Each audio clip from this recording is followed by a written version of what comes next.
إن الحمد لله نحمده ونستعينه ونستغفره ونعوذ بالله من شرور أنفسنا ومن سيئات أعمالنا. من يهده الله فلا مضل له ومن يضلل فلا هادي له. أما بعد، قال الإمام شيخ الإسلام أبو العباس عبد الحليم ابن تيمية رحمه الله تعالى: بسم الله الرحمن الرحيم.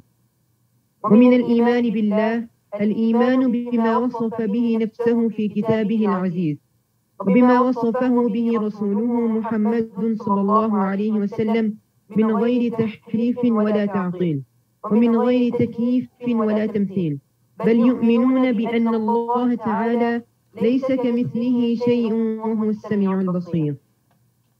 أحسن الله إليك وبارك الله فيك. فأقول وبالله التوفيق، الحمد لله رب العالمين، والصلاة والسلام على أشرف الأنبياء والمرسلين نبينا محمد وعلى آله وأصحابه أجمعين. رب اشرح لي صدري ويسر لي أمري واحلل عقدة من لساني يفقه قولي. اللهم انفعنا بما علمتنا وعلمنا ما ينفعنا وزدنا علما. اللہ رب العزت کی توفیق سے ہمارے کورس دورۃ العقیدہ کا میں جس کتاب کا ہم نے آغاز کیا العقیدہ الواسطیہ، آج اس کا دوسرا سیشن ہے، اس کا دوسرا لیکچر ہے۔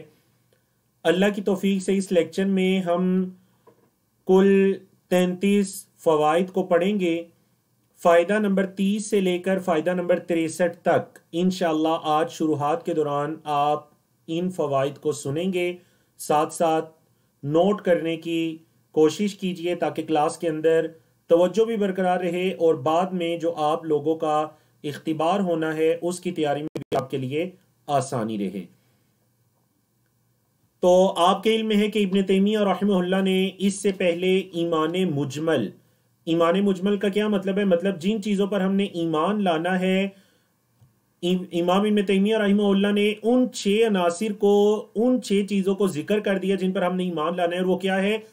سب سے پہلے وَهُوَ الْإِيمَانُ بِاللَّهِ، اللہ پر ایمان، وَمَلَائِكَتِهِ، اللہ کے فرشتوں پر، وَكُتُبِهِ، اللہ کی کتابوں پر، وَرُسُلِهِ، اللہ کے رسولوں پر، وَالْبَعْثِ بَعْدَ الْمَوْتِ، اور موت کے بعد اٹھنے پر، اور اسی طرح وَالْإِيمَانِ بِالْقَدْرِ خَيْرِهِ وَشَرِّهِ، بِالْقَدْرِ خَيْرِهِ وَشَرِّهِ، اچھی اور بری جو قدر ہے، تقدیر ہے، اس پر ایمان لانا ہے۔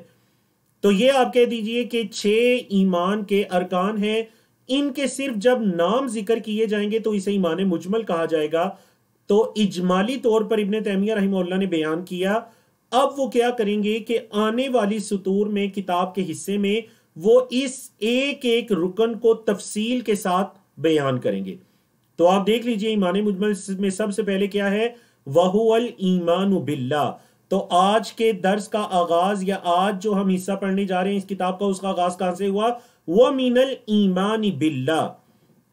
تو فائدہ نمبر 30 کیا ہوا کہ ابن تیمیہ رحمہ اللہ نے جب یہ کہا کہ اللہ پر ایمان لانے میں سے ہے، اللہ پر ایمان لانے میں سے یہ بھی ہے، تو ان الفاظ سے مطلب کہ وہ جو پہلا رکن ہے ایمان کا، الایمان باللہ، اس کی تفصیل میں داخل ہو جاتے ہیں۔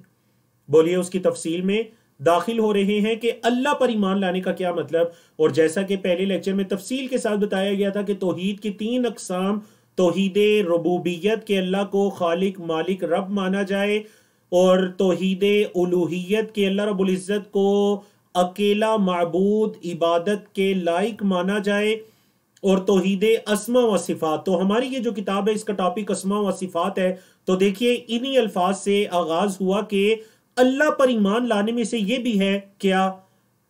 الایمان بما وصف به نفسہ، جو اللہ رب العزت نے خود سے اپنی ذات کی صفات بیان کی ہے۔ اللہ پر ایمان لانے میں سے کیا ہے؟ اس پر ایمان لانا جو اللہ نے اپنی ذات کی صفات کو بیان کیا۔ کہاں اللہ نے بیان کیا؟ فی کتابی ہی، اس کی کتاب میں، العزیز، جو کتاب عزیز ہے، قرآن مجید۔ تو جب مصنف رحمہ اللہ یہ الفاظ ذکر کریں گے اور آگے چل کر بھی کریں گے کہ وصف به نفسہ، تو کیا مطلب اللہ نے جو اپنی صفات بیان کی ہیں قرآن مجید میں، اللہ نے جو قرآن مجید میں اپنی صفات بیان کی ہیں ان پر ایمان لانا۔ اچھا، اللہ کی صفات ایک تو ہمیں رب کی کتاب قرآن مجید سے ملیں گی۔ اگر ہم نے اپنے رب کو پہچاننا ہے، اللہ کے بارے میں علم حاصل کرنا ہے، معرفت اللہ جسے کہتے ہیں علم معرفت اللہ، اللہ کی معرفت کا علم، تو پہلا اس کا مصدر کیا ہے؟ وہ اللہ کی کتاب ہے، قرآن مجید ہے۔ اچھا، دوسرا مصدر کیا ہے؟ فرمایا وَبِمَا وَصَفَهُ بِهِ رَسُولُهُ محمد صلی اللہ علیہ وسلم، جو اس کے رسول محمد صلی اللہ علیہ وسلم نے بیان کی اللہ کی صفات، اس پر بھی ایمان لانا۔ تو پتہ چلا اللہ کی معرفت، اللہ کی صفات کو جاننے کا دوسرا مصدر کیا ہے؟ وہ نبی کریم صلی اللہ علیہ وسلم کی احادیث ہے۔ تو اللہ کی صفات کو جاننے کا دہرائیے، اللہ پر ایمان لانے میں سے یہ بھی ہے کہ الایمان بما وصف به نفسه فی کتابہ العزیز، اور وبما وصفه به رسولہ محمد صلی اللہ علیہ وسلم۔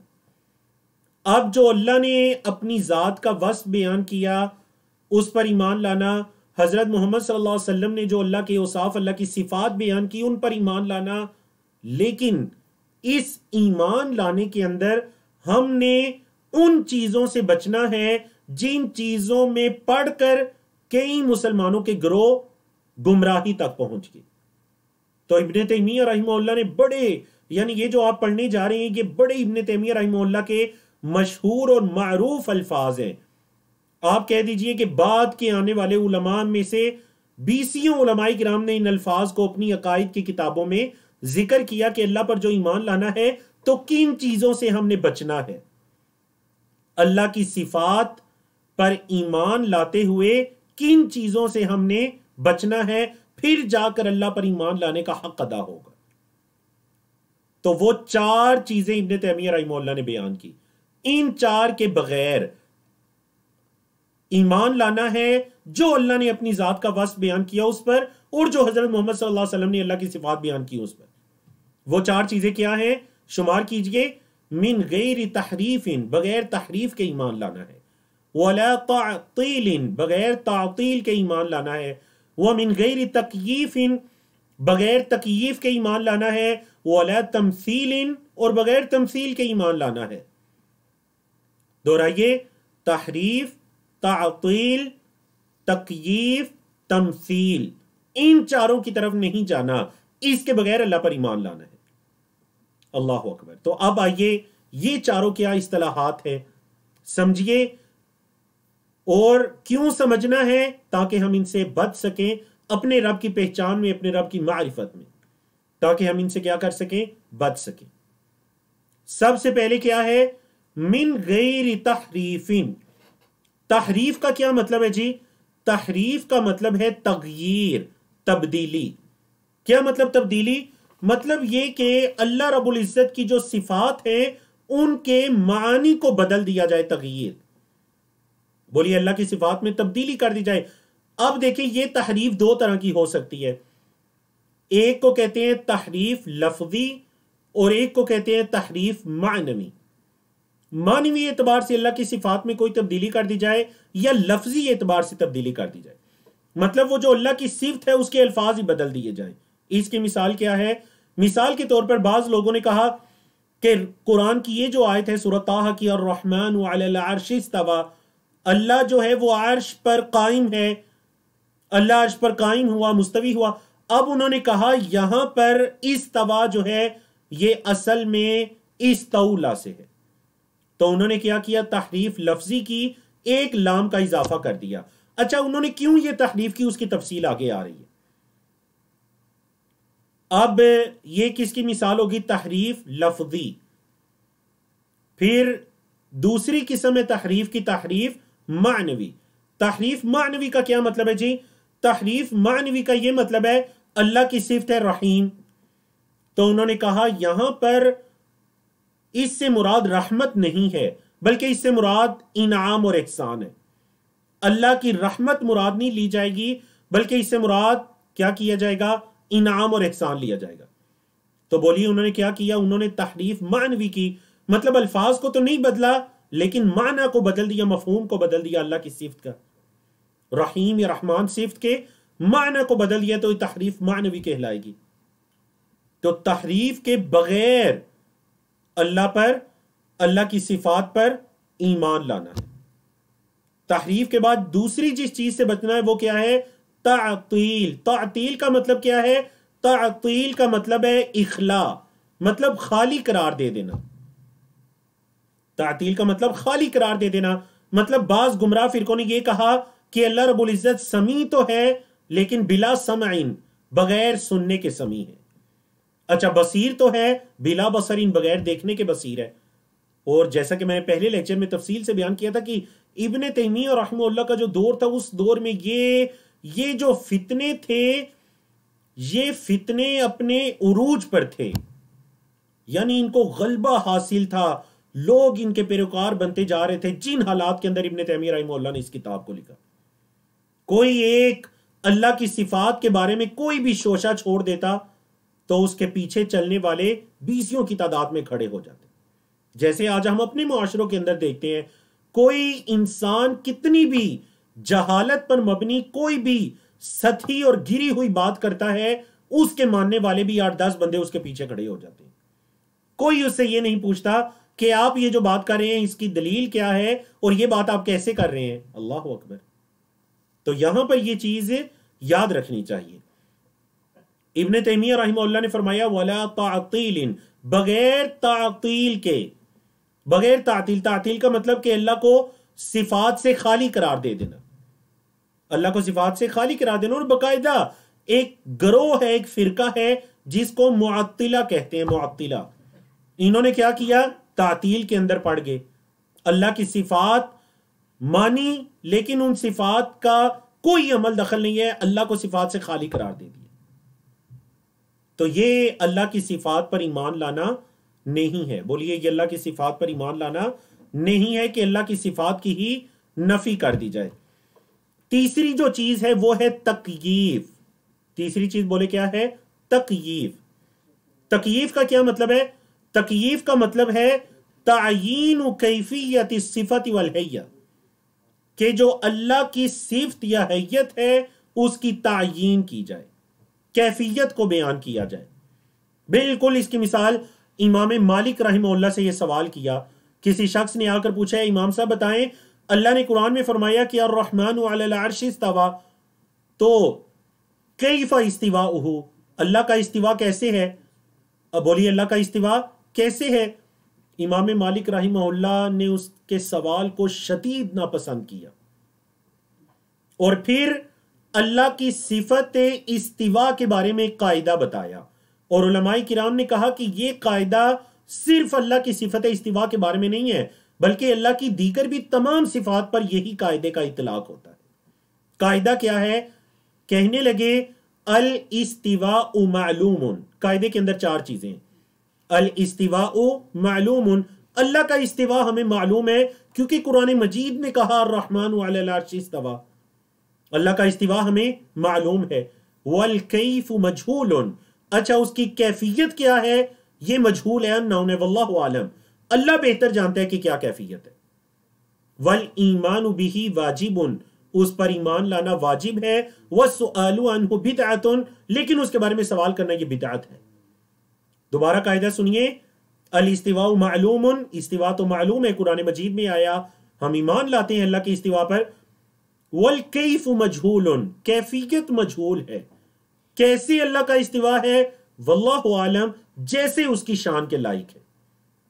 کما یلیق بجلالہ، جیسے اس کی شان کے لائق ہے ویسے اللہ عرش پر قائم ہے، مستوی ہے۔ والایمان بہ واجب، اس پر ایمان لانا واجب ہے۔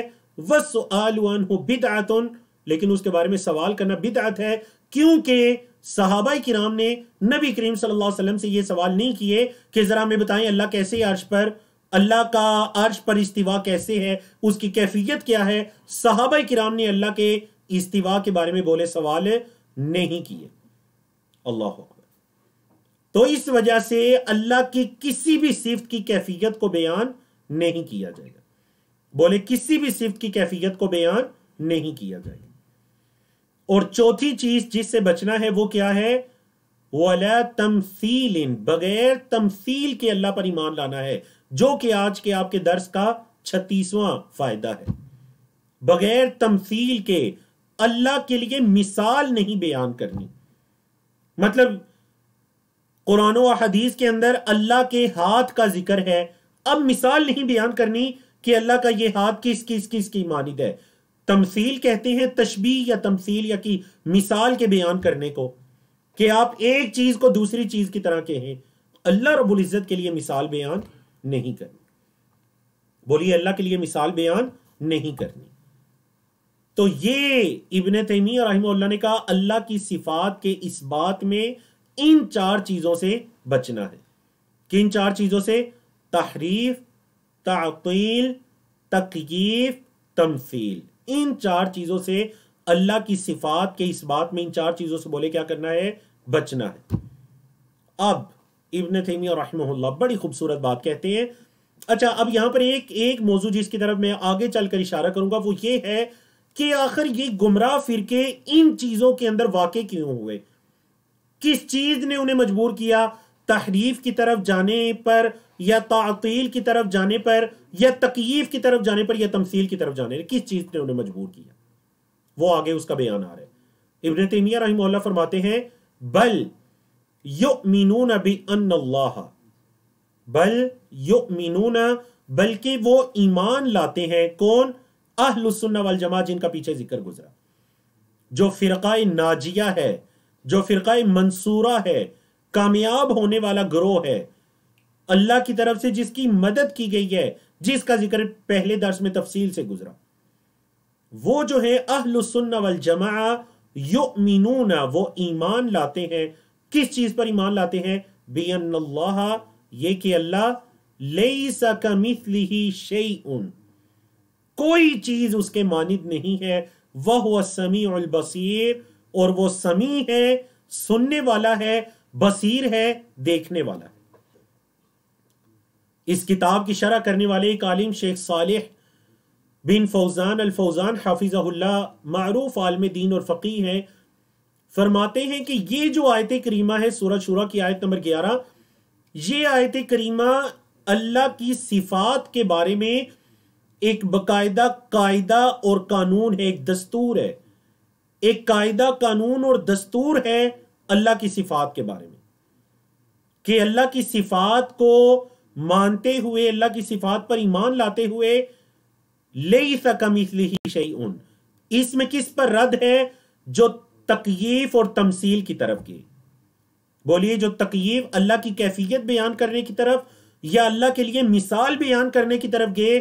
ممثلہ جن کو کہتے ہیں ممثلہ یا محرفین، ان پر رد ہے، کیونکہ اللہ نے فرمایا لیس کمثلہ شیء. اور آیت کا دوسرا حصہ وَهُوَ السَّمِيعُ الْبَصِيرُ، وہ سمیع ہے، وہ بصیر ہے. کس پر رد ہے؟ معطلہ پر رد ہے، یا پھر جو آپ کہہ لیجئے جو تحریف کرنے والے ہیں ان پر رد ہے، معطلہ پر، جنہوں نے اللہ کو نعوذ باللہ صفات سے خالی قرار دے دیا. بولیے جو تعطیل کی طرف گئی، یہاں تک کہ اللہ کو صفات سے خالی قرار دے دیا گیا، اس پر ان پر رد ہے. اور یہ آیت کریمہ ہماری اس کتاب کے اندر بھی دوبارہ بھی آگے چل کر آئے گی. یہ آیت کریمہ آپ کہہ لیجئے باقاعدہ اللہ کی صفات کے باب میں ایک دستور کی حیثیت رکھتی ہے. وجہ یہ ہے کہ اس آیت کریمہ میں نفی بھی ہے اور اس آیت کریمہ میں اس بات بھی ہے. نفی کہ لیس کمثلہ شیء، اس کی مانند کوئی چیز نہیں ہے، اور اس بات وَهُوَ السَّمِيعُ الْبَصِيرُ، وہ سننے والا اور وہ دیکھنے والا ہے. تو یہ وہ ان آیات میں سے ہے، اور آج کے ہمارے لیسن میں باقاعدہ نفی والاثبات کا ٹاپک آ رہا ہے. دیگر آیات بھی ذکر کی جائیں گی نفی اور اس بات کے باب میں. تو یہ آیت کریمہ بھی انہی میں سے ہے کہ اس کے اندر نفی بھی ہے اور اس کے اندر اس بات بھی ہے کہ اللہ کے لیے مثال کو بیان کرنا یہ نقص اور کمی پر دلالت کرتا ہے. اللہ کی کوئی مثال نہیں ہے. آگے آ رہا ہے لا سمیع لہ ولا کفء لہ ولا ند لہ، نہ اس کا کوئی ہم نام ہے، نہ اس کا کوئی ہمسر ہے، نہ اس کا کوئی شریک ہے، کوئی اس کے لیے مثال نہیں. لیس کمثلہ شیء، لیکن اس بات کیا جائے گا وَهُوَ السَّمِيعُ الْبَصِيرُ، سماعت کا اس بات کیا جائے گا، بصارت کا اس بات کیا جائے گا. اللہ سنتا ہے. اب دیکھیں قرآن مجید میں انسان کے لیے بھی استعمال ہوا کہ وہ بھی سنتا ہے، سمیع ہے. فَجَعَلْنَاهُ سَمِيعًا بَصِيرًا، ہم نے انسان کو سمیع اور بصیر بنایا. اب انسان کے لیے بھی سمیع کا لفظ آیا اللہ رب العزت کی صفت بھی ہے سمیع، تو کیا مطلب نعوذ باللہ اللہ کی صفت کی کیفیت انسان کے ساتھ یا مثال انسان کے ساتھ بیان کی جائے گی؟ نہیں، انسان سنتا ہے جتنی اس کو اللہ نے طاقت دی، استطاعت دی، اتنا سنتا ہے، اتنا سنتا ہے کہ دیوار کے دوسری جانب بات کو نہیں سن سکتا۔ یہ انسان کی طاقت ہے جتنی اللہ نے اس کو عطا کی۔ اللہ رب العزت بھی سمیع ہے، وہ کیسا سمیع ہے؟ کما یلیق بجلالہ، جیسے اللہ کی شان کے لائق ہے، اس کی قوت سماعت ایسی ہے۔ بصیر، اللہ کیسا بصیر ہے؟ جیسے اس کی شان کے لائق ہے وہ ویسا بصیر ہے۔ اللہ اکبر۔ تو یہ اللہ کی صفات ہیں جن کا اس بات کرتے ہوئے نہ تو کیفیت کے بیان کرنے کی طرف جایا جائے گا، نہ مثال کی طرف جایا جائے گا، نہ تحریف کی طرف جایا جائے گا، نہ تعطیل کی طرف جایا جائے گا۔ یہ ہے اہل السنہ والجماعہ کا طریقہ کہ وہ اللہ کی صفات کا ایسے اس بات کرتے ہیں۔ تو چلیے ہم اگلی سلائیڈ کی قرات سن لیتے ہیں اور اس کے بعد پھر اس کے ترجمہ اور تفسیر کی طرف آتے ہیں۔ فلا ينفون عنه ما وصف به نفسه ولا يحرفون الكلم عن مواضعه ولا يلحدون في أسماء الله وآياته ولا يكيفون ولا يمثلون صفاته بصفات خلقه لأنه سبحانه لا سمي له ولا كف له ولا ند له ولا يقاس بخلقه سبحانه وتعالى۔ احسن اللہ الیک وبارک اللہ فیک۔ اہل السنہ والجماعہ کیا کرتے ہیں؟ دیکھیں، ایک تو ان کا عمل پہلے گزرا کہ یؤمنون، وہ ایمان لاتے ہیں اس آیت کریمہ کے مطابق، وہ اس آیت کریمہ کے مطابق اللہ پر ایمان لاتے ہیں۔ دوسرا، وَلَا يَنْفُونَ عَنْهُ، اللہ سے نفی نہیں کرتے کس چیز کی؟ ما وصف به نفسہ، جو اللہ نے اپنا وصف بیان کیا، اپنی ذات کا وصف اللہ نے بیان کیا، اس چیز کی نفی نہیں کرتے اللہ سے۔ معطلہ کی طرح وہ نفی کی طرف نہیں جاتے، مطلب اللہ سے اس چیز کی نفی نہیں کرتے جو اللہ نے اپنا وصف بیان کیا۔ دیکھیں، ایک نفی تو وہ ہے نا جو آپ نے ابھی پڑھی، لیس کمثلہ شیء۔ اہل السنہ والجماعہ سے جو نفی آ رہی ہے کہ فلا ینفون، وہ نفی نہیں کرتے عنہ، اس اللہ سے۔ اس نفی کا کیا مطلب ہے؟ مطلب اس چیز کی نفی نہیں کرتے ما وصف به نفسہ، جو اللہ نے اپنی ذات کا وصف بیان کیا، مطلب جو اللہ نے اپنی صفات بیان کی اس پر ایمان لاتے ہیں، معطلہ کی طرح اس کی نفی نہیں کرتے۔ بولے، جو اللہ نے اپنی صفات بیان کی اس پر ایمان لاتے ہیں، معطلہ کی طرح اس کی نفی نہیں کرتے۔ یہ دو اہل السنہ والجماعہ کے دو طریقے ہو گئے۔ تیسرا، وَلَا يُحَرِّفُونَ الْكَلِمَ عَن مَّوَاضِعِهِ، کلمات کے اندر تحریف نہیں کرتے ان کی جگہوں سے۔ بولیے، کلمات کے اندر تحریف نہیں کرتے، اور تحریف کیا ہے؟ وہ پیچھے گزرا، تغییر، تبدیلی کے معنی میں ہے۔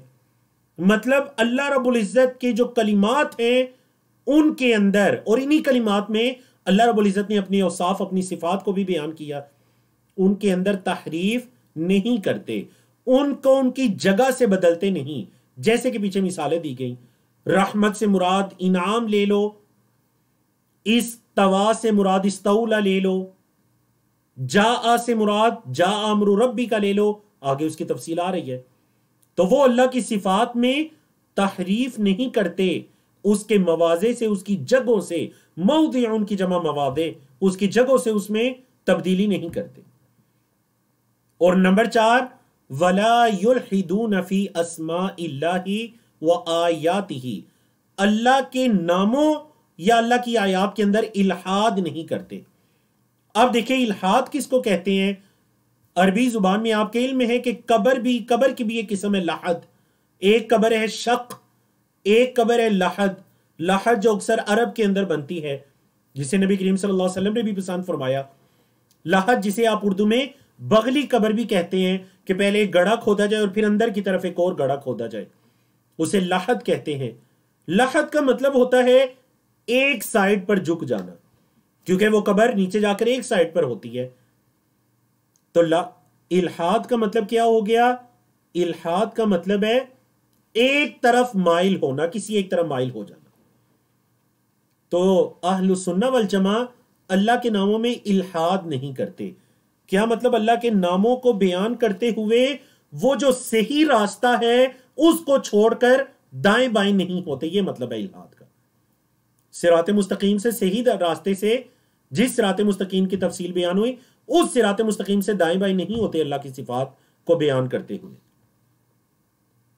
اور آپ کے علم میں قرآن مجید بھی سورۃ الاعراف کی آیت نمبر 180 اللہ رب العزت نے فرمایا وَلِلَّهِ الْأَسْمَاءُ الْحُسْنَى فَادْعُوهُ بِهَا. اللہ کے بڑے پیارے پیارے نام ہیں، ان ناموں کے ذریعے اللہ سے دعا مانگو. ان ناموں کا وسیلہ پکڑو جو جائز ہے، اس وسیلے کے ذریعے سے، ان ناموں کے ذریعے سے اللہ سے دعا مانگو. وَذَرُوا الَّذِينَ يُلْحِدُونَ فِي أَسْمَائِهِ. اور ان لوگوں کو چھوڑ دو جو اللہ کے ناموں میں الحاد کرتے ہیں. کیا مطلب الحاد؟ مطلب صحیح راستے کو چھوڑ کر دائیں بائیں بھٹکتے ہیں. سَيُجْزَوْنَ مَا كَانُوا يَعْمَلُونَ. ان قریب انہیں بدلہ دیا جائے گا جو وہ عمل کرتے ہیں. اچھا، اب ابن تیمیہ رحمہ اللہ نے یہاں الحاد کی دو صورتیں بیان کی. ایک الحاد اللہ کے ناموں میں اسماء اللہ، دوسرا الحاد اللہ کی آیات میں. تو اللہ کے ناموں میں الحاد کرنا یا اللہ کی صفات میں الحاد کرنا، اس کا ثبوت کہ بعض لوگ الحاد کرتے ہیں، اس کا ثبوت سورۃ الاعراف کی آیت نمبر 180 جو آپ نے سنی. اللہ کی آیات میں الحاد، اس کا ثبوت سورۃ فصلت کی آیت نمبر 40 ان الذین یلحدون فی آیاتنا. بے شک جو لوگ ہماری آیات میں کیا کرتے ہیں؟ الحاد کرتے ہیں. لا یخفون علینا، وہ ہم پر مخفی نہیں ہے. اللہ اکبر. تو یہ آپ کہہ دیجئے کہ الحاد مطلب اللہ کے ناموں پر ایمان لانے میں جو صحیح راستہ ہے اس کو چھوڑ کر دائیں بائیں مائل ہو جانا، چاہے وہ ملان تحریف کی صورت میں ہے، تعطیل کی صورت میں ہے، تشبیہ کی صورت میں ہے، تمثیل کی صورت میں ہے، کسی بھی صورت میں ہے. یہ چار ہو گئے اہل سنہ والجماع کے اعمال. نمبر 5 ولا یکیفون، کیفیت بیان نہیں کرتے، اور پیچھے تفصیل گزر چکی کیفیت کی، استوا کی جو مثال دے کر. نمبر 6 ولا یمثلون صفاتہ بصفات خلقہ، تمثیل کی طرف نہیں جاتے، اللہ کی صفات کو اس کی مخلوق کی صفات کے ساتھ تمثیل مثال نہیں دیتے. اللہ کی صفات کی مخلوق کی صفات کے ساتھ مثال نہیں دیتے. ولا یمثلون، سمجھا کیجیے. تو یہ اہل سنہ والجماع کے 6 اعمال ذکر ہوئے. اللہ پر کے ناموں پر کیسا ایمان لاتے ہیں، اور ہمیں بھی ایسا ایمان لانا چاہیے. نمبر 1 یؤمنون بان اللہ لیس کمثلہ شیء وہو السمیع البصیر. نمبر 2 فلا ينفون عنہ ما وصف به نفسہ. نمبر 3 ولا يحرفون الکلم عن مواضعہ. نمبر 4 ولا يلحدون فی اسماء اللہ وآیاتہ. نمبر 5 ولا یکیفون. اور نمبر 6 ولا یمثلون صفاتہ بصفات خلقہ. اللہ اکبر. اب اہل سنہ والجماع اللہ کی معرفت کے باب میں اللہ کی صفات کے موضوع پر اس حد درجے کی احتیاط کیوں کرتے ہیں؟ کیونکہ وہ جانتے ہیں لِأَنَّهُ سُبْحَانَهُ، کیونکہ جو اللہ سبحانہ و تعالی ہے لا سمیع لہ، کوئی اس کا ہم نام نہیں ہے، ولا کفء لہ، اور کوئی اس کا ہمسر نہیں، اس کے برابری کا نہیں، ولا ند لہ، اور کوئی اس کا شریک نہیں. اور نمبر 4 ولا یقاس بخلقہ سبحانہ و تعالی، اور اللہ کو اس کی مخلوق پر قیاس نہیں کیا جائے گا. ولا یقاس، نہیں قیاس کیا جائے گا، بخلقہ، اس کی مخلوق کے ساتھ. سبحانہ و تعالی وہ تو پاک اور بلند و بالا ہے، اس کا اس کی مخلوق کے ساتھ قیاس کیسے کیا جا سکتا ہے؟ اب ذرا بات کو سمجھیے. اب سوال یہ پیدا ہوتا ہے کہ یہ گمراہ فرق معطلہ تعطیل کی طرف کیوں گئے، مشبہہ تشبیہ کی طرف کیوں گئے، ممثلہ تمثیل کی طرف کیوں گئے، محرفہ تحریف کی طرف کیوں گئے؟ دیکھیں، انہوں نے یہ کہا اللہ رب العزت کی صفت ہے سمیع. اگر ہم نے اس کا یہ مطلب لیا کہ اللہ سننے والا ہے تو ظاہر بات ہے بندہ بھی سنتا ہے. اگر ہم نے یہ کہا کہ اللہ بھی سنتا ہے تو اس سے اللہ اور بندے کے درمیان تشبیہ لازم آئے گی. تو اس وجہ سے کیا کرو, اللہ کی صفت کا انکار کر دو. کہ مطلب اللہ کی جو صفت ہے سمیع, اس کا مطلب یہ نہیں ہے کہ اللہ سنتا ہے. اللہ کی صفت کا انکار کر دو. سمجھ آئیے آپ کو؟ یعنی ایک طرف وہ احتیاط کے راستے پر چلے کہ اللہ کی تمثیل نہ بیان ہو, مثال نہ بیان ہو, اور اس احتیاط کے راستے پر چلتے ہوئے جب اہل السنہ والجماع سلف صالحین کا جو راستہ تھا, صحابہ کرام محدثین فقہا کا صحیح راستہ, اس کو چھوڑ کر اپنی رائے کو اس پر اپنے دماغ کو چلایا, تو کیا کیا؟ وہ تمثیل سے بچے اور انکار کے اندر جا کر پڑ گئے. انہوں نے سرے سے انکار ہی کر دیا. بولیے, انہوں نے سرے سے انکار ہی کر دیا. تو اس وجہ سے ابن تیمیہ رحمہ اللہ نے فرمایا کہ جو اللہ سبحانہ و تعالی ہے, لا سمیع لہ, کوئی اس کا ہم نام نہیں ہے. تم کیسے اس کی سماعت کو بندے کی سماعت پر قیاس کرتے ہو؟ کیسے وہ اپنی مخلوق پر قیاس کیا جا سکتا ہے اس کا؟ وہ خالق ہے, یہ مخلوق ہے. خالق اور مخلوق کا کوئی آپس میں مقابلہ, تشبیہ, تمثیل یا قیاس ہو سکتا ہے؟ وہ تو لا سمیع لہ. اور اللہ اکبر, ابن تیمیہ رحمہ اللہ کی اس کتاب کے اندر آپ کو یا تو آیات ملیں گی یا احادیث ملیں گی, اور جو آیات اور احادیث کے علاوہ کلام ملے گا, اس ایک ایک لفظ کے پیچھے کوئی نہ کوئی قرآن و حدیث کی دلیل ہوگی. مطلب دیکھیں, ابن تیمیہ رحمہ اللہ نے جو اللہ کے اسماء اور آیات میں الحاد کا ذکر کیا, تو میں نے آپ کے سامنے سورۃ الاعراف اور فصلت کی آیات کو بیان کیا. پھر جو انہوں نے یہ فرمایا لا سمیع لہ, تو سورۃ مریم کے اندر اللہ رب العزت نے فرمایا هل تعلم له سمیع, کیا جانتے ہو اللہ کا کوئی ہم نام؟ تو لا سمیع لہ, کوئی اس کا ہم نام نہیں ہے, کوئی اللہ جیسا نہیں ہے. ولا کفء لہ, چیٹ کے اندر بتائیے ولا کفء لہ, یہ ابن تیمیہ رحمہ اللہ نے یہ کہاں سے اس بات کیا کہ کوئی اس کا ہمسر نہیں ہے؟ چیٹ کے اندر سب سے پہلے 3 لوگوں کا دیکھتے ہیں کہ ان کا جواب سب سے پہلے موصول ہوتا ہے. بارک اللہ فیکم, منور ہیں, ام عبدالعزیز ہیں, اور بنت نذیر ہیں. بارک اللہ فیکم. آپ تینوں کا جواب سب سے پہلے آیا, اور اس کے بعد 20 جوابات آ رہے ہیں. ولا کفء لہ, ہمیں پتہ چلا سورۃ الاخلاص سے, ولم یکن لہ کفوا احد, ولم یکن لہ کفوا احد, اور سورۃ الاخلاص آج آگے آ رہی ہے, آج ہمارے سبق کا حصہ ہے. ولا ند لہ, ولا ند لہ فلا تجعلوا للہ اندادا. اللہ رب العزت نے جو یہ فرمایا کہ اللہ رب العزت کے انداد, اللہ کے شریک مت بناؤ, ند شریک کے معنی میں ہے.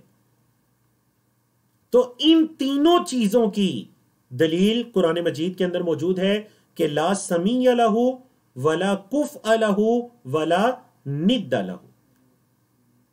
اور چوتھی چیز کیا ہے؟ ولا یقاس بخلقہ سبحانہ و تعالی, وہ خالق ہے, اس کو اس کی مخلوق پر قیاس نہیں کیا جائے گا. جب مخلوق پر قیاس کریں گے, یا وہ کیفیت بیان کرنا شروع کر دیں گے, یا وہ تمثیل بیان کرنا شروع کر دیں گے, یا وہ معطلہ کی طرح سیدھا سیدھا انکار کر دیں گے, یا پھر محرفہ کی طرح تحریف شروع کر دیں گے. اللہ اکبر. ہمارے استاد محترم شیخ صالح العثیمی جو مسجد نبوی کے اندر درس دیتے ہیں, انہوں نے ایک بڑا پیارا نقطہ یہاں پر بیان کیا. انہوں نے کہا تحریف جو ہوتی ہے اللہ کی اسماء اور صفات میں, تحریف کرنا وہ انسان کو تعطیل تک لے جاتا ہے. جو اللہ کے اسماء صفات کے اندر تبدیلی کرتے ہیں وہ تعطیل تک, ان کی انتہا تعطیل ہے. ان کی گمراہی کی انتہا جا کر تعطیل پر سٹاپ لگتا ہے کہ انکار ہی کر دیتے ہیں. اور جو اللہ کی کیفیت بیان کرتے ہیں ان کی گمراہی کی انتہا یہ ہے کہ وہ تمثیل تک پہنچ جاتے ہیں.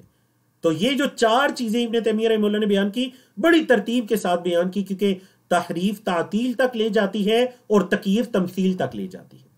اور حالانکہ اللہ نے تو فرمایا لیس کمثلہ شیء, اس کی مانند کوئی چیز نہیں ہے. شیء, تمام چیزوں کو, یعنی شیء نکرہ ہے, نکرہ تمام چیزوں کو شامل ہو گیا کہ اس کی مانند کوئی چیز نہیں ہے, کیونکہ وہ خالق ہے. اس کو اس کی مخلوق کے ساتھ کیسے قیاس کیا جا سکتا ہے؟ اللہ اکبر. تو یہ ہے ہمارے رب کی معرفت کا کلام جو کہ ہمارے علماء کرام نے اپنی کتابوں میں جمع کیا. تو چلیے اگلی عبارت کی قرات سن لیتے ہیں اور اس کے بعد پھر اس کے ترجمہ اور تشریح کی طرف آتے ہیں. فإنه أعلم بنفسه وبغيره وأصدق قيلا وأحسن حديثا من خلقه ثم رسله صادقون مصدقون بخلاف الذين يقولون عليه ما لا يعلمون. ولهذا قال سبحانه وتعالى سبحان ربك رب العزة عما يصفون وسلام على المرسلين والحمد لله رب العالمين. فسبح نفسه عما وصفه به المخالفون للرسل وسلم على المرسلين بسلامة ما قالوه من النقص والغيب والعیب. نعم احسن اللہ الیک وبارک اللہ فیک.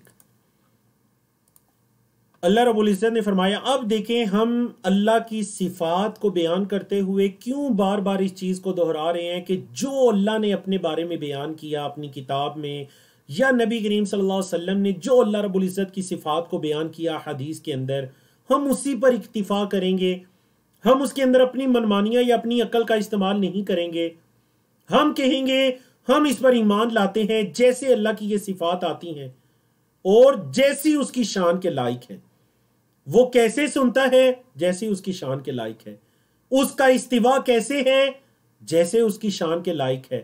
وہ رات کے آخری پہر میں نزول فرماتا ہے کیسے جیسے اس کی شان کے لائق ہے. آسمان دنیا پر اللہ کا نزول فرمانا کیسے جیسے اس کی شان کے لائق ہے. ہم ایمان لاتے ہیں کیونکہ صحیح حدیث سے ثابت ہے. اللہ قیامت کے دن آئے گا وَجَاءَ رَبُّكَ وَالْمَلَكُ صَفًّا صَفًّا. کیسے آئے گا جیسے اس کی شان کے لائق ہے ویسے ہی آئے گا. تو اللہ کی صفات میں بیان کرنے پہ ہم اسی پر اکتفا کرتے ہیں جو اللہ نے اپنی صفات کو بیان کیا. وجہ اس کی وجہ امام صاحب بیان کرتے ہیں کہتے ہیں فَإِنَّهُ أَعْلَمُ بِنَفْسِهِ. وہ اپنی ذات کے بارے میں زیادہ جانتا ہے.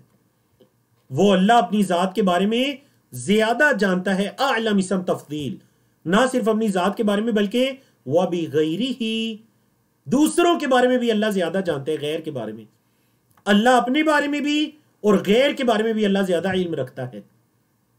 کیوں؟ کیونکہ وَأَصْدَقُ قِيلًا وَأَحْسَنُ حَدِيثًا مِنْ خَلْقِهِ. قیلا قال یقول سے بات کرنا، اصدق اور احسن اور اعلم یہ تینوں اسم تفضیل کے لفظ ہیں. اصدق زیادہ سچا ہے، قیلا کہنے کے اعتبار سے بات کرنے کے اعتبار سے، یعنی تمام بات کرنے والوں میں جو سب سے سچا ہے اصدق ہے وہ اللہ رب العزت ہے. حدیثہ گفتگو کرنا، بات کرنا. اچھا بات کرنے کے اعتبار سے کون کس کی بات سب سے اچھی ہے احسن ہے وہ اللہ رب العزت کی ذات ہے. احسن حدیثا من خلقہ وہ اپنی مخلوق سے زیادہ اچھی بات کرنے والا ہے اور زیادہ سچی بات کرنے والا ہے. تو اللہ یعنی گویا کہ ابن تیمیہ رحمہ اللہ کہنا یہ چاہ رہے ہیں کہ اللہ کی صفات کے اس بات میں اللہ کی بات کو مانا جائے گا یا مخلوق کی بات کو مانا جائے گا. گمراہ فرقوں کے جو بنانے والے تھے انہوں نے جو اپنی من مانی قسم کی جو انہوں نے تعویلات کی ان کو مانا جائے گا یا پھر اللہ رب العزت کی نے خود جو اپنی ذات کا وصف بیان کیا اس کو مانا جائے گا؟ یقیناً اس کو مانا جائے گا جو اللہ نے اوصاف بیان کیے. کیوں؟ فَإِنَّهُ أَعْلَمُ بِنَفْسِهِ وہ اپنی ذات کے بارے میں زیادہ علم رکھتا ہے. وہ اپنی مخلوق سے زیادہ سچا، بات کرنے کے اعتبار سے زیادہ بہتر ہے. اصدق قیلا احسن حدیثا من خلقہ. یہ تو سب سے پہلا درجہ آ گیا کہ اللہ رب العزت اپنی ذات کے بارے میں بات کرنا، اس کے کلمات، اس کے الفاظ، اس کے صفات تمام کے تمام حق اور سچ پر مبنی ہے. جو صفات قرآن کے اندر آگی وہ حق اور سچ پر مبنی ہے. اچھا اس کے بعد کس کی بات معتبر ہے اس باب میں؟ ثم پھر رسولہ اس کے رسول، اللہ کے رسول، صادقون مصدقون اس کے رسول جو صادق بھی ہیں اور مصدق بھی ہیں. بولیے اللہ کے رسول جو صادق صادق کا مطلب سچے، مصدق مطلب ان کی تصدیق کی گئی ہے اللہ کی طرف سے. بعض کتابوں میں یہ الفاظ ہے مصدوقون، مصدوق اسم مفعول کا صیغہ ہو جائے گا، مطلب سچا کہا گیا. رسولوں کو سچا کہا گیا ہے اللہ کی وحی کے ذریعے، کیونکہ وہ جو بھی بیان کرتے ہیں اس کا انحصار وحی پر ہوتا ہے. جیسا کہ نبی کریم صلی اللہ علیہ وسلم کے بارے میں اللہ نے فرمایا لا ينطق عن الهوى ان هو الا وحی یوحى. محمد صلی اللہ علیہ وسلم اپنی طرف سے نہیں کچھ بھی گفتگو کرتے، کلام کرتے. ان هو الا وحی یوحى، جو بھی بولتے ہیں وہ رب کی وحی ہوتی ہے. تو اس باب میں سب سے پہلے تو جو اللہ رب العزت نے اپنے اوصاف بیان کیے جو ان پر ایمان لایا جائے گا، کیونکہ وہ اپنی نفس کے بارے میں زیادہ، اپنی جان کے بارے میں، اپنی ذات کے بارے میں اللہ زیادہ علم رکھتا ہے. اور اس کے بعد اس کے رسول جو صادق بھی ہیں، سچ بولنے والے ہیں، اور ان کی تصدیق بھی کی گئی ہے اللہ کی طرف سے وحی کے ذریعے. بخلاف الذین، ان لوگوں کے خلاف، یقولون علیہ، جو اللہ کے بارے میں وہ کہتے ہیں ما لا یعلمون، جو علم نہیں رکھتے. القول علی فلان، ان کا مطلب ہے کسی کے بارے میں گفتگو کرنا. یقولون علیہ، اس اللہ کے بارے میں وہ بات کرتے ہیں ما لا یعلمون، جو علم نہیں رکھتے. تو ہم اللہ کی بات کو مانیں گے، پھر اللہ کے رسولوں کی بات کو مانیں گے ان لوگوں کے مد مقابل جو اللہ کے بارے میں وہ بات کرتے ہیں جس کا وہ علم بھی نہیں رکھتے. بغیر علم کے، بغیر دلیل کے بات کرنا، یہ ہر دور کے اندر جو اہل باطل ہے ان کا وصف رہا ہے. ابن تیمیہ رحمہ اللہ نے پھر یہ جتنا گفتگو آپ نے ابھی تک سنی اہل السنہ والجماع کے اللہ رب العزت کی صفات کے اس بات میں، اس کو بیان کرنے کے بعد انہوں نے کیا کہا؟ وَلِهَذَا قَالَ، اسی لیے اللہ نے فرمایا ہے سبحان ربک رب العزت عما یصفون وسلام علی المرسلین والحمد للہ رب العالمین. یہ آیت کریمہ آپ دیکھتے ہیں علماء کرام اپنی گفتگو کے آخر میں بھی پڑھتے ہیں سبحان ربک رب العزت عما یصفون. پاک ہے وہ اللہ، وہ رب پاک ہے تیرا رب. سبحان ربک، تیرا رب پاک ہے. اللہ کی تسبیح یاد رکھیں، تسبیح کا مطلب یہ ہوتا ہے کہ اللہ رب العزت کو تمام نقائص اور عیوب سے اللہ کی پاکی بیان کرنا، تنزیح، یہ ہوتا ہے اللہ کی تسبیح. تسبیح کا مطلب کیا ہو گیا؟ تمام نقائص اور عیوب سے اللہ کی پاکی بیان کرنا. تو سبحان ربی کا، تیرا رب پاک ہے، اور وہ اس رب کی ایک صفت بیان ہوئی کہ وہ رب العزہ ہے، وہ عزت والا رب ہے، مقام و مرتبے والا رب ہے.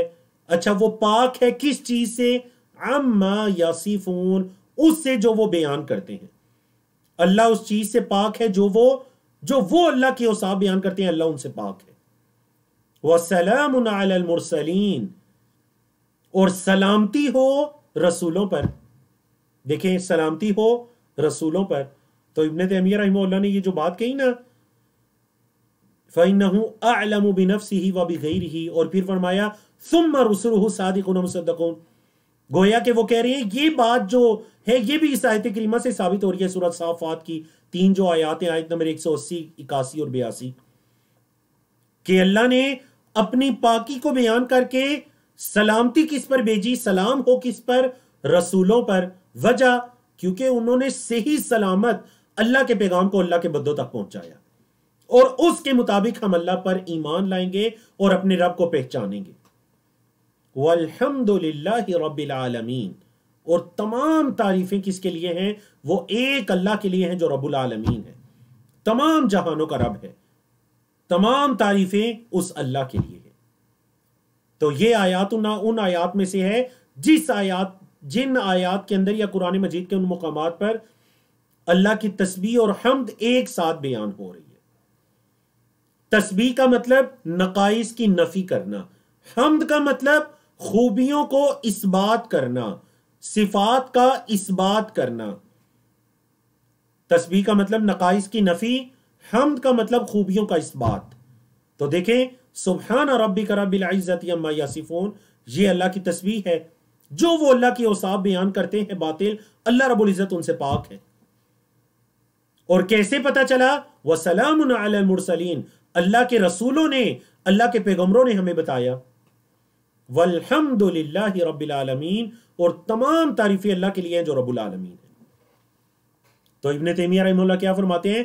فَصَبَّحَ نَفْسَهُ عَمَّا وَصَفَهُ بِهِ الْمُخَالِفُونَ لِلرُّسُلِ، رسولوں کی مخالفت کرنے والوں نے جو بھی اللہ کے اوصاف بیان کیے تھے، رسولوں کی مخالفت کرنے والوں نے جو اللہ کے اوصاف بیان کیے، اللہ رب العزت نے ان سے اپنی تسبیح، اپنی ذات کی تسبیح بیان کی، مطلب پاکی بیان کی. فَصَبَّحَ نَفْسَهُ، اس نے اپنی ذات کی تسبیح کی، مطلب پاکی بیان کی. کس چیز سے؟ عَمَّا وَصَفَهُ بِهِ، جن اوصاف کے ساتھ اللہ کو متصف کیا کہ انہوں نے المخالفون للرسل، رسولوں کی مخالفت کرنے والوں نے. وَسَلَّمَ عَلَى الْمُرْسَلِينَ، اور اللہ نے رسولوں پر بھی سلامتی بھیجی. سبح نفسہ، اپنی ذات کی تسبیح بیان کی. وَسَلَّمَ عَلَى الْمُرْسَلِينَ، اور رسولوں پر سلامتی بھیجی. کیوں سلامتی بھیجی اللہ نے؟ لِسَلَامَةِ مَا قَالُوهُ، کیونکہ جو انہوں نے کہا وہ صحیح سلامت سے کہا، سلامتی سے کہا. من النقص والعیب، جو رسولوں کے ذریعے ہم تک صحیح تعلیمات پہنچی، ہمارے رسول جناب محمد رسول اللہ صلی اللہ علیہ وسلم کے ذریعے اور باقی امتوں کو اپنے رسولوں کے ذریعے جو رب کی تعلیمات پہنچی وہ نقص اور عیب سے پاک تھی. تو جب ان کی تعلیمات اور جو انہوں نے بندوں تک پہنچایا جب وہ نقص اور عیب سے پاک ہے تو حق بنتا ہے کہ ان رسولوں پر درود و سلام بھیجا جائے. انبیاء کرام، اللہ کے رسول علیہم افضل الصلاۃ والتسلیم. تو یہ ابن تیمیہ رحمہ اللہ نے اس میں یعنی اللہ رب العزت اپنی ذات کے بارے میں بہتر جانتا ہے، پھر اس کے بعد اللہ کے رسول ہیں جو اللہ کی ذات کے بارے میں بہتر جانتے ہیں. تو ہمیں بھی چاہیے کہ اللہ پر ایمان لاتے ہوئے ہم بھی اس پر اکتفا کریں. ہم اس کے اندر اپنی رائے، اپنی سوچ، اپنی عقل کو اس کے اندر اس کے گھوڑے نہ دوڑائیں، بلکہ جو اللہ رب العزت سے ہمیں ملا ہم اس پر ایمان لائیں، جیسے ملا ایمان لائیں، تشبیہ نہ دیں، کیفیت بیان نہ کریں اور مثال کی طرف نہ جائیں اور تعطیل کی طرف، انکار کی طرف نہ جائیں. یہ ہے رب کی پہچان. تو چلیے اگلی سلائیڈ، جس کے اندر نفی اور اس بات کے بارے میں آ رہا ہے، جس کا میں نے بتایا تھا کہ جو اللہ کے نیک بندے ہیں اہل السنہ والجماعہ، وہ نفی اور اس بات کے جو عقیدہ ہے وہ اس کے مطابق اللہ کی صفات کو مانتے ہیں. وہ کیا عقیدہ ہے نفی اور صفات کا؟ پہلے آپ عبارت کی قرات کو سن لیجئے، اس کے بعد ترجمہ اور تشریح کی طرف آتے ہیں. وهو سبحانه قد جمع فيما وصفه وسمى به نفسه بين النفي والإثبات، فلا عدول لأهل السنة والجماعة عما جاء به المرسلون، فإنه الصراط المستقيم، صراط الذين أنعم الله عليهم من النبيين والصديقين والشهداء والصالحين. احسن اللہ الیک وبارک اللہ فیک. ابن تیمیہ رحمہ اللہ فرماتے ہیں وَهُوَ سُبْحَانَهُ، وہ جو اللہ سبحانہ ہے، قد جمع فیما وصف، جو بھی اس نے اوصاف بیان کیے ہیں اس نے جمع کیا ہے. اس نے کیا کیا ہے؟ جمع کیا ہے. وَسَمَّ بِهِ نَفْسَهُ، جو بھی اس نے اپنی ذات کے بارے میں نام رکھے، اللہ نے اپنی ذات کی صفات کو بیان کیا، اس میں اللہ نے جمع کیا ہے. قد جمع کیا ہے. ٹھیک ہے جی، جمع کیا ہے کس کے درمیان؟ بین النفی والاثبات، نفی اور اس بات کے درمیان جمع کیا ہے. بولیے، نفی اور اس بات کے درمیان اللہ نے کیا کیا ہے؟ جمع کیا ہے. اچھا جی، اب کیسے؟ یعنی علماء کرام نے کہا یہ باقاعدہ یہ جو بات ہے ابن تیمیہ رحمہ اللہ کی، شروع میں وہ جو 4 قواعد، 4 چیزیں ذکر کی، ان 4 چیزوں سے بچنا ہے، تو وہ 4 قواعد کی حیثیت اختیار کر گیا کہ اللہ کی صفات پر ایمان لانا ہے بغیر تحریف کے، بغیر تعطیل کے، بغیر تکییف کے اور بغیر تمثیل کے. تو 5ویں نمبر پر یہ ہے کہ اللہ نے اپنی ذات کا وصف بیان کرتے یا صفات بیان کرتے ہوئے اللہ رب العزت نے نفی اور اثبات کے درمیان جمع کیا. نفی اور اثبات کیا مطلب جی؟ نفی اور اثبات کا اس کی تفسیر آگے آ رہی ہے، قرآن مجید سے کہیں ایک مثالیں بھی ذکر ہو رہی ہیں، سورۃ الاخلاص بھی، آیت الکرسی بھی، دیگر آیات بھی. تو فرماتے ہیں فلا عدول لأہل السنت والجماع، اہل سنہ والجماع، عدول کا مطلب ہے میل، دائیں بائیں ہٹنا، صحیح راستے کو چھوڑ کر دائیں بائیں بھٹکنا. تو اہل سنہ والجماع جو ہیں، جو فرقہ ناجیہ منصورہ ہے، وہ کبھی بھی دائیں بائیں نہیں بھٹکتے. کس چیز سے؟ عما جاء به المرسلون، اس سے جو رسول لائے ہیں، جو رسول لائے ہیں اس کو چھوڑ کر دائیں بائیں نہیں جاتے. کیوں؟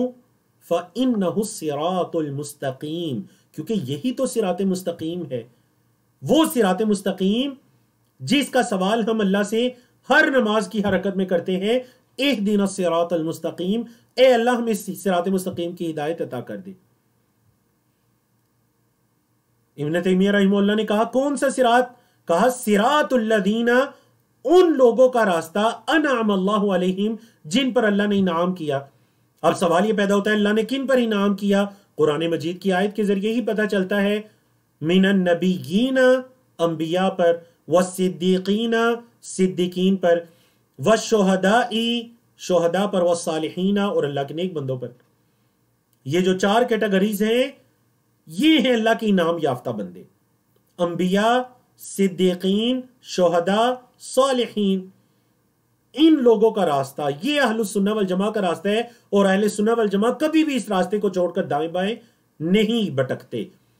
اور اس راستے یا جس کے ذریعے انبیاء کرام نے جو ہمیں بتایا، جاء بہ المرسلون، جو رسول لے کر آئے ہیں، اس میں یہ بھی ہے کہ اللہ رب العزت نے اپنی صفات کو بیان کرتے ہوئے نفی اور اس بات کو کیا کر دیا؟ اللہ نے جمع کر دیا. اللہ رب العزت نے نفی اور اس بات کو کیا کر دیا جی؟ جمع کر دیا. اب دیکھیں وہ نفی اور اس بات کو کیسے جمع کیا گیا. پہلے آپ سورۃ الاخلاص اور آیت الکرسی کی قرات کو سن لیجئے، اور اس کے بعد پھر ہم انشاءاللہ اس کے ترجمہ اور تشریح کی طرف آتے ہیں کہ سورۃ الاخلاص میں یا آیت الکرسی میں اللہ رب العزت نے اپنی صفات کو بیان کرتے ہوئے نفی اور اس بات کے درمیان کیسے جمع کیا جی. وقد دخل في هذه الجملة ما وصف الله به نفسه في سورة الإخلاص التي تعدل سورة القرآن، حيث يقول: قل هو الله أحد الله الصمد لم يلد ولم يولد ولم يكن له كفوا أحد.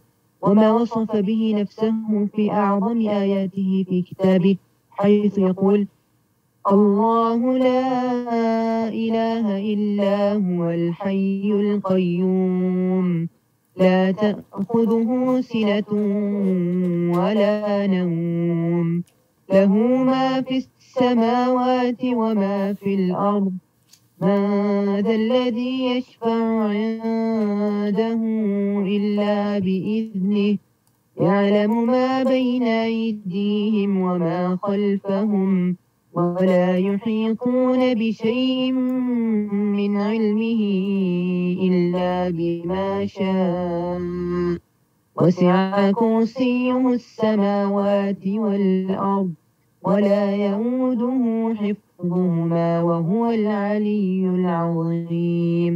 ولهذا كان من قرأ هذه الآية في ليلة لم يزل عليه من الله حافظ ولا يقربه شيطان حتى يصبح. بارک اللہ فیکم و احسن اللہ الیکم. ابن تیمیہ رحمہ اللہ فرماتے ہیں وقد دخل فی هذه الجملہ، اسی جملہ میں، مطلب جملہ سے مراد مطلب اسی عنوان کے تحت یا انہی صفات کے تحت یہ بھی داخل ہے ما وصف اللہ بہ نفسہ، جو اللہ نے اپنی ذات کے اوصاف بیان کیے فی سورۃ الاخلاص، سورۃ الاخلاص میں. پھر سورۃ الاخلاص کی تشریح میں کیا کہا؟ التی تعدل ثلث القرآن، اور یہ بھی صحیح حدیث سے ثابت ہے جو کہ قرآن کے ثلث کے برابر ہے. التی تعدل ثلث القرآن. اب آپ کے علم میں ہے اس حدیث کی شرح میں مختلف اقوال ہیں کہ سورۃ الاخلاص قرآن کے ثلث کے برابر کیسے ہے. تو علماء کرام نے کہا کہ قرآن مجید کے اندر چونکہ جو مختلف طرح کے مضامین بیان ہوئے ہیں، اس کے اندر عقائد ہیں، اعمال، اخلاق وغیرہ ہیں، اور گزشتہ انبیاء کے واقعات ہیں. تو چونکہ سورۃ الاخلاص کے اندر عقائد اور ایمانیات بیان ہوئیں تو مطلب یہ قرآن مجید کا 1/3 ہوگی، ثلث القرآن، کیونکہ اس کے اندر عقائد اور ایمانیات بیان ہوئیں، اور یہ قرآن مجید کے موضوعات میں سے 1/3 موضوع ہے، ایمانیات اور عقائد کو بیان کرنا. بعض دیگر اقوال بھی ہیں اس حدیث کی شرح میں. بہرحال یہ ثلث القرآن ہے، قرآن کے 1/3 کے برابر ہے، اس کے تیسرے حصے کے برابر ہے.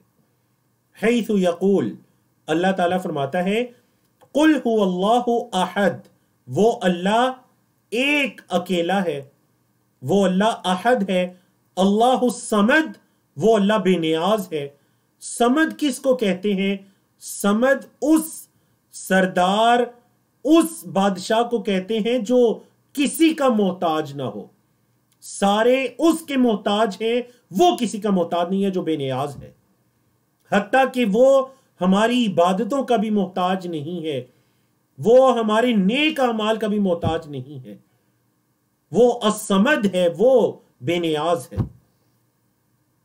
تو آپ ذرا غور کریں، ابن تیمیہ رحمہ اللہ نے یہاں پر سورۃ الاخلاص آیت الکرسی کو کیوں لائے؟ کیونکہ یہ قرآن مجید کے وہ مقامات ہیں جن میں نفی اور اثبات کے درمیان جمع کیا گیا ہے. تو سورۃ الاخلاص کے اندر اللہ کی جو 2 صفات بیان ہوئیں، قل هو اللہ احد، وہ اللہ احد ہے، یہ اثبات ہے. اللہ الصمد، یہ بھی اثبات ہے، یعنی 2 صفات کو اللہ کے لیے ثابت کیا جائے گا، وہ احد بھی ہے، وہ صمد بھی ہے. پھر نفی آ گئی. نفی 3 چیزوں میں، لم یلد ولم یولد ولم یکن لہ کفوا احد. یہ نفی ہے. لم یلد، اس نے کسی کو نہیں جنا. ولم یولد، نہ وہ خود جنا گیا ہے، نہ اس نے کسی کو جنا، نہ وہ خود جنا گیا ہے.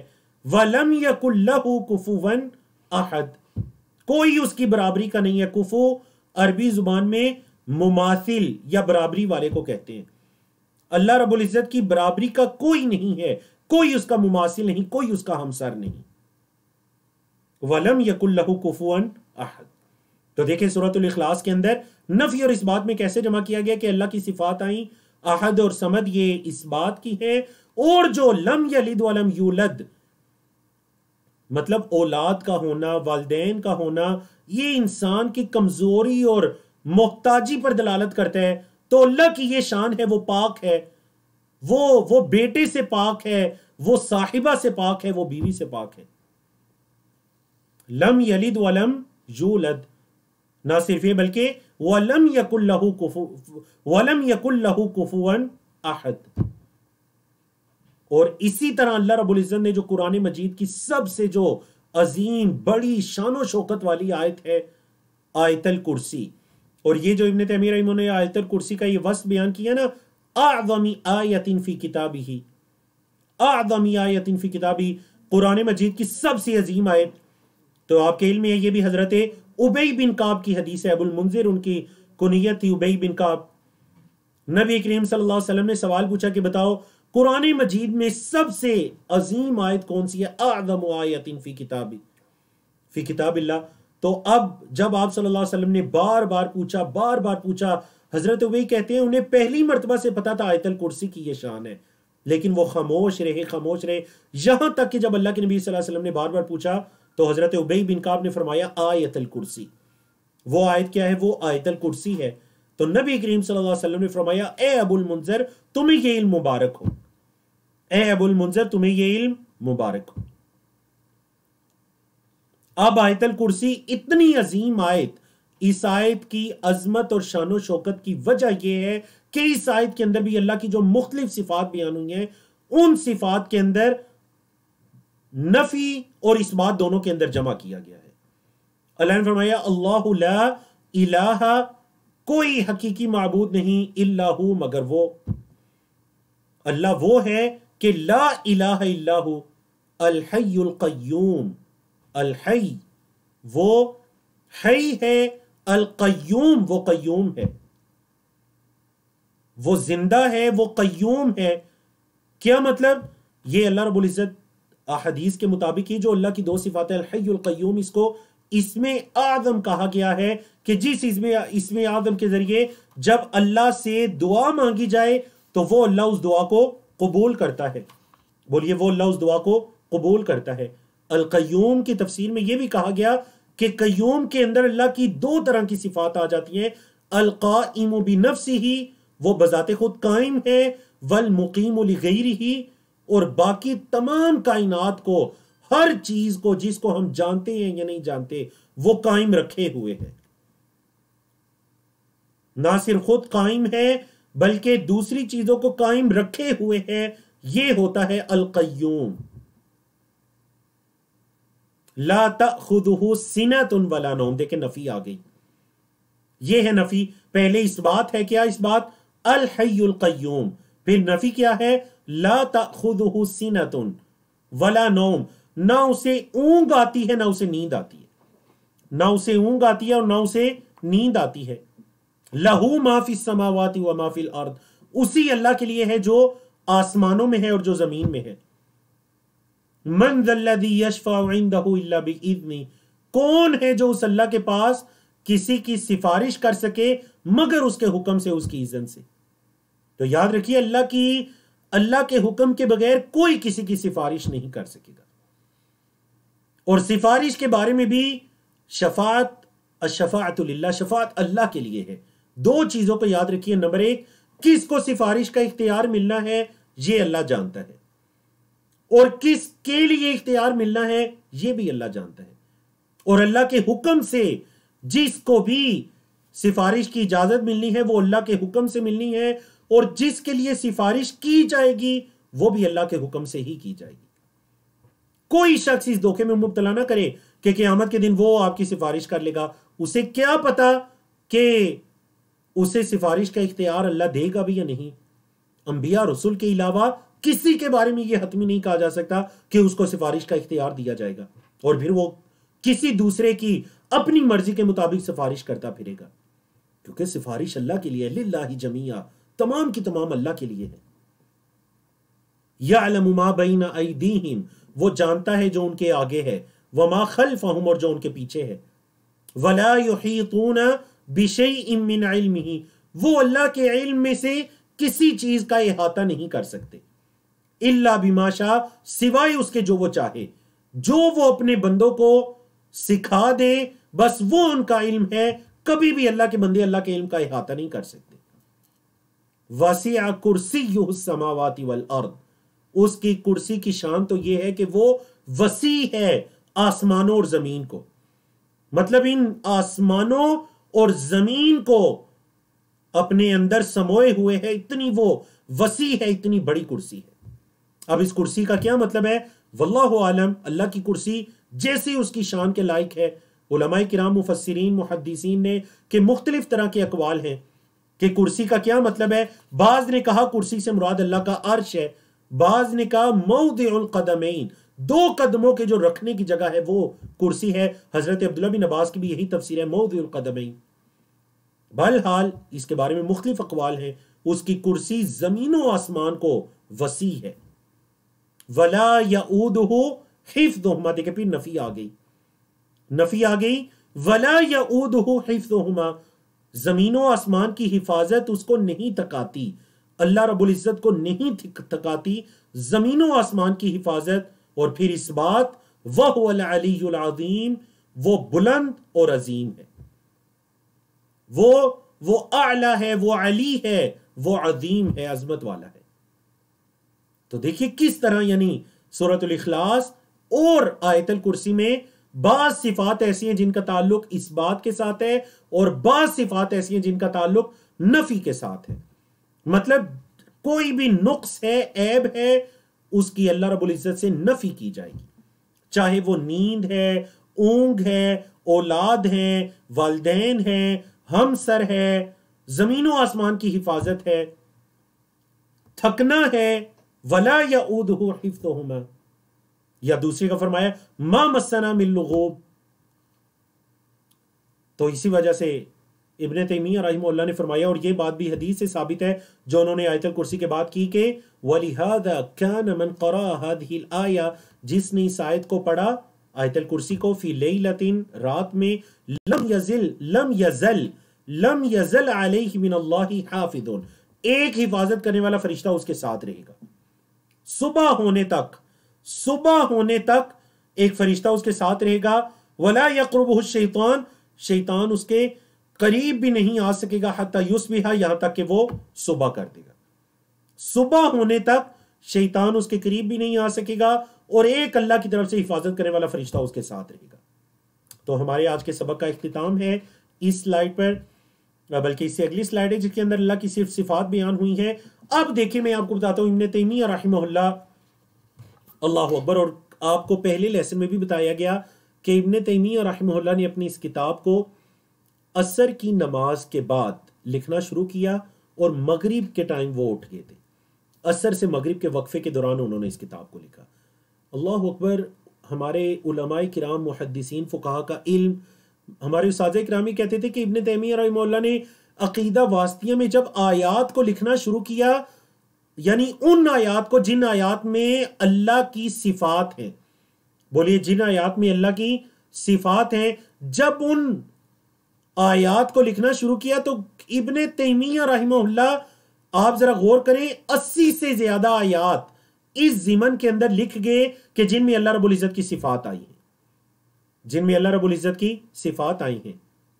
80 سے زیادہ آیات وہ اس ضمن میں لکھے جو اللہ کی صفات کے بارے میں ہیں، اور ہم آج کے لیسن میں بھی ان آیات کو پڑھ رہے ہیں، اور آنے والے لیسن کے اندر بھی ان آیات کو پڑھیں گے انشاءاللہ۔ اور پھر اس کے بعد وہ کس طرف گئے؟ وہ ان احادیث کو ذکر کرنے کی طرف آئے جن احادیث میں اللہ رب العزت کی صفات نبی کریم صلی اللہ علیہ وسلم نے بیان کی۔ آج اگلے سیشن میں ہم انہی آیات کو پڑھیں گے، اور اس کے بعد ان احادیث کو بیان کیا جائے گا جن احادیث کے اندر اللہ کی صفات ذکر ہوئی ہے۔ تو دیکھیے چند منٹ انشاءاللہ ہم آج کے اس لیسن کو مکمل کرتے ہیں، ہم ان آیات کی تلاوت سنتے ہیں، اور تلاوت کے سننے کے بعد پھر ہم ان آیات کے ترجمہ اور تفسیر کی طرف آتے ہیں۔ وقوله سبحانه وتعالى هو الأول والآخر والظاهر والباطن وهو بكل شيء عليم. وقوله سبحانه وتوكل على الحي الذي لا يموت. وقوله وهو العليم الحكيم وهو الحكيم الخبير يعلم ما يلج في الأرض وما يخرج منها وما ينزل من السماء وما يعرج فيها. وقوله وعنده مفاتح الغيب لا يعلمها إلا هو ويعلم ما في البر والبحر وما تسقط من ورقة إلا يعلمها ولا حبة في ظلمات الأرض ولا رطب ولا يابس إلا في كتاب مبين. بارک اللہ فیکم واحسن اللہ الیکم۔ ہم نے اللہ کو کیسے پہچاننا ہے؟ اللہ پر ایمان لانے کا حق یہ ہے کہ ان چیزوں پر ایمان لایا جائے، ان صفات پر ایمان لایا جائے جو اللہ رب العزت نے اپنی صفات کو بیان کیا۔ تو ابن تیمیہ رحمہ اللہ قرآن مجید کی مختلف آیات کو ذکر کر کے یہ ثابت کر رہے ہیں کہ اللہ رب العزت نے آیات کے اندر جو اپنی صفات کو بیان کیا، اسی ضمن میں انہوں نے سورۃ الحدید کی آیت نمبر 3 کو ذکر کیا، هو الاول، وہ اللہ اول ہے، والآخر، اور وہ آخر ہے، والظاہر، وہ ظاہر ہے، والباطن، اور وہ باطن ہے، وہو بکل شیء علیم، اور وہ ہر چیز کا علم رکھنے والا ہے۔ تو یہاں پر اللہ کی کتنی صفات ذکر ہوئی؟ 5، الاول والآخر والظاہر والباطن اور علیم۔ اب دیکھیں اول کا کیا مطلب؟ جیسا کہ نبی کریم صلی اللہ علیہ وسلم نے خود سے اول کی تشریح فرمائی، تفسیر فرمائی کہ اول کا مطلب یہ ہے الاول الذی لیس قبلہ شیء، جس سے پہلے کچھ نہیں، الآخر لیس بعدہ شیء، اس کے بعد کچھ نہیں، اور الظاہر، ظاہر کا کیا مطلب ہے؟ یعنی لیس فوقہ شیء، اے اللہ تو ایسا ظاہر ہے، انت الظاہر لیس فوقہ شیء، کوئی چیز تجھ پر غالب نہیں ہے، تو ایسا غالب ہے۔ والباطن، اے اللہ ایسا باطن کہ لیس دونک شیء، اے اللہ تیرے علاوہ کوئی چیز نہیں ہے، مطلب کوئی چیز تجھ سے مخفی نہیں ہے، تو باطن ہے، تو مخفی سے مخفی بات کو بھی جاننے والا ہے، کوئی چیز زمین و آسمان کی تجھ پر مخفی نہیں ہے۔ نہ صرف یہ بلکہ وَهُوَ بِكُلِّ شَيْءٍ عَلِيمٌ، وہ ہر چیز کا علم رکھنے والا ہے۔ اگلی صرف دیکھیے سورۃ الفرقان کی آیت نمبر 58، فرمایا وَتَوَكَّلْ عَلَى الْحَيِّ الَّذِي لَا يَمُوتُ، اس حی پر توکل کیجئے، اس اللہ پر توکل کیجئے، حی پر الذی لا یموت، جس کو موت نہیں آئے گی، الذی لا یموت، وہ اللہ جو فوت نہیں ہوگا، اس کو موت نہیں آئے گی۔ لا یموت، اس کو اللہ کی صفت فعلی ہے کہ لا یموت، اس پر موت نہیں آئے گی۔ پھر سورۃ زخرف کی آیت، سورۃ سبا کی آیت، اللہ رب العزت کی 4 صفات ان دونوں آیات میں بیان ہوئی۔ وَهُوَ الْعَلِيمُ الْحَكِيمُ، وَهُوَ الْعَلِيمُ الْحَكِيمُ، وہ علیم ہے، وہ حکیم ہے۔ اور وَهُوَ الْحَكِيمُ الْخَبِيرُ، بعض نسخوں میں یہ آیت ہے وہ حکیم ہے اور وہ خبیر ہے، خبر رکھنے والا ہے۔ اللہ کا علم کیسا ہے؟ سورۃ سبا کی آیت نمبر 2، يَعْلَمُ مَا يَلِجُ فِي الْأَرْضِ، جو زمین میں داخل ہوتا ہے وہ اس کو بھی جانتا ہے، چاہے وہ پانی کا قطرہ ہے، چاہے وہ حشرات میں سے کچھ ہے، چاہے وہ کوئی بیج ہے جو زمین میں دبویا، جس کو زمین میں دفن کیا جا رہا ہے، جس کو زمین میں گاڑا جا رہا ہے، جو کچھ زمین میں داخل ہوتا ہے وہ اس کا علم رکھتا ہے۔ نہ صرف یہ بلکہ وَمَا يَخْرُجُ مِنْهَا، جو زمین سے نکلتا ہے اللہ اس کا بھی علم رکھتا ہے۔ وَمَا يَنزِلُ مِنَ السَّمَاءِ، جو آسمان سے نازل ہوتا ہے وہ اس کا بھی علم رکھتا ہے۔ وَمَا يَعْرُجُ فِيهَا، جو آسمان کی طرف جاتا ہے، اوپر چڑھتا ہے، اللہ اس کا بھی علم رکھتا ہے۔ چاہے وہ اللہ کے فرشتے ہیں، بنی آدم کے اعمال ہیں، وہ انسانوں کی روحیں ہیں، جو چیز بھی اوپر جاتی ہے اللہ اس کا بھی علم رکھتا ہے۔ جو اوپر سے اترتی ہے اللہ اس کا بھی علم رکھتا ہے۔ جو زمین میں داخل ہوتی ہے علم رکھتا ہے، جو زمین سے نکلتی ہے اللہ علم رکھتا ہے، اس کا علم ایسا ہے۔ اور پھر سورۃ الانعام کی آیت نمبر 59 فرمائے کہ وَعِندَهُ مَفَاتِحُ الْغَيْبِ، اس اللہ کے پاس غیب کی چابیاں ہیں، لا يعلمها الا هو، کوئی نہیں جانتا ان کو مگر وہ، وَيَعْلَمُ مَا فِي الْبَرِّ وَالْبَحْرِ، اور وہ جانتا ہے جو کچھ خشکی میں ہے، بر کا مطلب خشکی میں، والبحر، اور جو کچھ سمندروں میں ہے۔ دیکھ لیجئے اس روئے زمین کا 3 حصے وہ پانی ہے، سمندر ہے، اور ایک حصہ خشکی ہے۔ جو خشکی میں ہے وہ اس کو بھی جانتا ہے، جو بحر میں ہے وہ اس کو بھی جانتا ہے۔ وَمَا تَسْقُطُ مِن وَرَقَةٍ، کوئی پتا بھی نہیں گرتا، الا يعلمها، مگر وہ اس کا علم رکھتا ہے۔ وَلَا حَبَّةٍ، اور نہ ہی کوئی دانا، فی ظلمات الارض، زمین کے اندھیروں میں، کوئی دانا زمین کے اندھیروں میں بھی گرے وہ اس کا علم رکھتا ہے۔ وَلَا رَطْبٍ، کوئی تر دانا، وَلَا يَابِسٍ، اور نہ ہی کوئی خشک، کوئی تر یا خشک دانا بھی نہیں ہے جو گرے، الا فی کتاب مبین، مگر وہ ایک واضح کتاب کے اندر ہے۔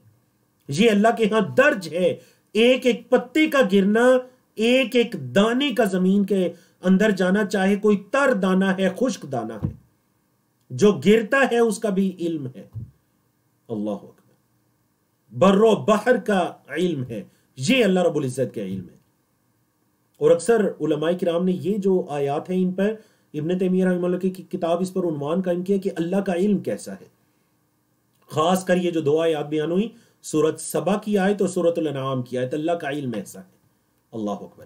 تو آج کی ہماری یہ آخری سلائیڈ ہے، جس سلائیڈ کے اندر اللہ رب العزت کی سورۃ فاطر، سورۃ طلاق، الذاریات، شورى، نساء، ان 5 سورتوں سے آیات ذکر کر کے اللہ رب العزت کی صفات کو بیان کیا گیا ہے۔ تو پہلے ہم ان 5 آیات کی تلاوت سن لیتے ہیں اور پھر اس کا ترجمہ اور مختصر تفسیر کے بعد ہم اختتام کی طرف جاتے ہیں۔